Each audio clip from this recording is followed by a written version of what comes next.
Hello and welcome back. In this video, we will look at the different ways to format numbers inside Microsoft Excel. Now, we are looking at this worksheet that lists some names and a bunch of numbers corresponding to each of those names. They're just random numbers that I just typed out. You can see that I have included the SIN number, or the Social Security number as it is called in the United States. But it is displayed as one single number without the dashes in between. Let us try and fix that by formatting this column of cells right here. So if you right-click right over here, you have the option to format cells.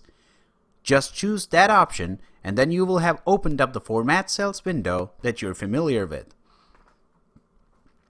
Now, it may not be apparent where to find this particular option, and I will show you. Just go to the tab and then the special option right here.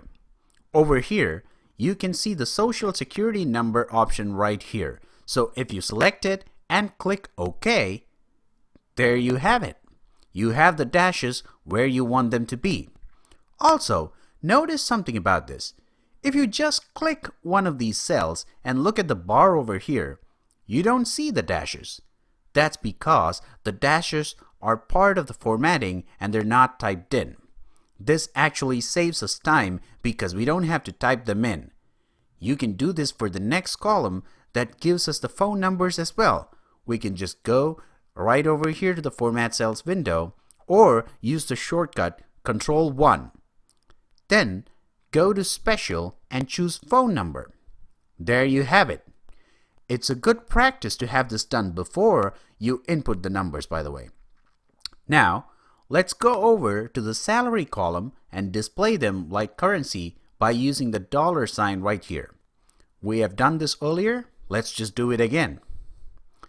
You know, doing everything twice is a good way to impress them in your memory, so it's advisable that you just keep on repeating and practicing Microsoft Excel from time to time and coming back to this course just to refresh your memory a little bit.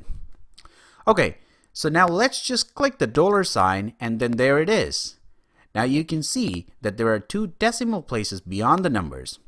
It is of no use to display the decimal points if they're just zeros. Let's fix that. To fix that, just go over to this button right here, which is the Hide Decimals button, and click it. Click it again if you want to hide one more decimal place. Now, it just hides the decimals from display. They don't actually delete the content, mind you.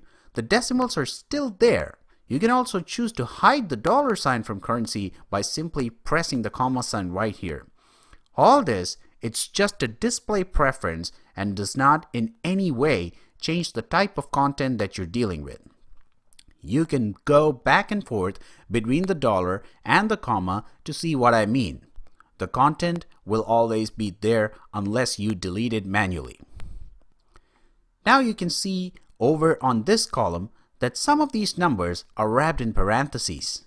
This actually means that the numbers are negative. Instead of showing it as a negative number, it is just showing it wrapped in parentheses. Now, you can also choose to show these numbers with the negative sign just by right-clicking and choosing Format Cells. Just go over to Currency, and there you have an option for negative numbers. Choose the one you like the most. You should also notice that there are three different types of numerical data here: number, currency, and accounting. These can be used based on the preference, but sometimes it makes sense to use one particular type. For example, if I choose accounting instead of currency for this row, it will give me the dollar sign back along with the numbers, but spaced out to the left instead of being right next to the number. Just like this. I can choose to hide them later, of course, but this is how it works. Now try this all out and be back for the next video. Thanks for watching.